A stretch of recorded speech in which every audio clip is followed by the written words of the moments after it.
நம்ம தமிழக வெற்றி கழகத்தின் வழியா உங்களுக்காக உழைக்கணும்னு நான் வரேன். தமிழக வெற்றி கழக கட்சியையும் அந்த கட்சி தலைவர் விஜய் அவர்களையும் 10-11 ஒதுக்கிவிட முடியாது, கடந்து போகவும் முடியாது. ஒவ்வொரு வீட்டில் இருக்கிற ஒரு மகனா, அண்ணனா, தம்பியா, தோழனா, உங்கள ஒருத்தனா, உறவா, நட்பா, உங்க விஜய் களத்துக்கு வந்துட்டா.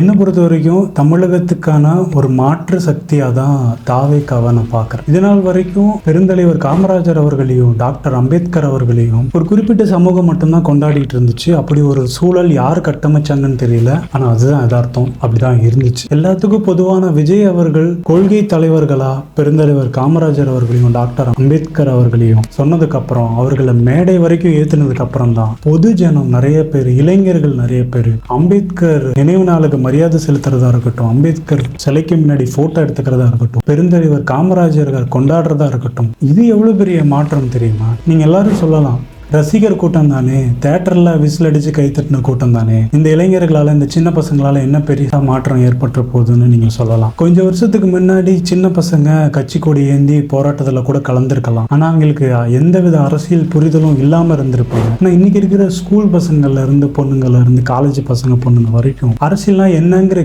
கேள்வி அவங்களுக்கு எழும்ப ஆரம்பிச்சிருக்கு. அதுக்கு காரணம் விஜய் தான். இளைஞர்கள் நிறைய பேர் இன்னைக்கு நியூஸ் சேனல் பாக்குறாங்க, கவனிச்சிருக்கீங்களா? விஜயால் தான். இந்த அரசியல் தலைவர் என்ன பேசுறாரு, விஜய் என்ன பேசுறாங்க, பிரதமர் வரைக்கும் என்ன பேசுறாங்க, என்ன நடக்குது, என்ன திட்டங்கள் வந்திருக்குது, இப்படின்னு எம்எல்ஏனா யாரு, எம்பினா யாரு, முதலமைச்சரோட பதவி என்ன, ஒரு ஊர் தலைவரோட பதவினா அதுல என்னென்ன விஷயங்கள் பண்ண முடியுங்கிற வரைக்கும் நிறைய பேர் தேட ஆரம்பிச்சிருக்காங்க. நிறைய இளைஞர்கள் அரசியல் படுத்தப்பட்டுக்கிட்டு இருக்காங்க. இன்னைக்கு ரசிகர்கள் கூட்டமா இருக்கிற நிறைய இளைஞர்கள் ஒரு 5 வருஷம் கழிச்சு பாத்தீங்கன்னா அரசியலுக்குள்ள நுழைஞ்சிருப்பாங்க, அரசியலில் மேம்பட்ட ஆட்களாகவும் ஆகியிருப்பாங்க. பெரிய தொடக்கமா தான் நான் பாக்குறேன். மதுரையில தாவேக்காவோட 2வது மாநாடு இப்ப நடக்க போகுது இல்லையா? போன தடவை நடந்த தண்ணி தட்டுப்பாடு மற்ற பிரச்சனைகள் எல்லாம் இருக்கக்கூடாதுன்னு ஒரு மினி பைப்லைன் செட்டப், எல்லாத்துக்கும் தண்ணி கிடைக்கிற மாதிரி நிறைய ஏக்கர் ரெடி பண்ணி அதுக்கு பார்க்கிங் வசதி, இப்படி மக்களுக்கு இந்த ஒரு மாநாட்டுக்கே இவ்வளவு யோசிக்கிறாருன்னா நிச்சயமா ஒரு பெரிய மாற்றம் 2026 அவரு முதலமைச்சர் ஆனா நடக்கும்னு எனக்கு ஒரு நம்பிக்கை இருக்கு.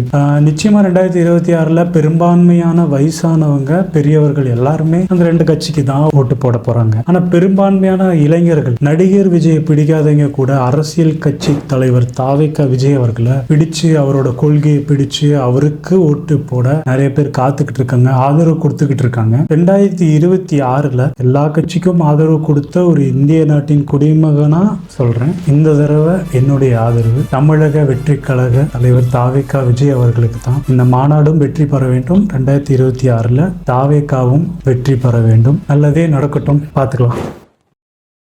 நம்ம தமிழக வெற்றி கழகத்தின் வழியா உங்களுக்காக உழைக்கணும்னு நான் வரேன்.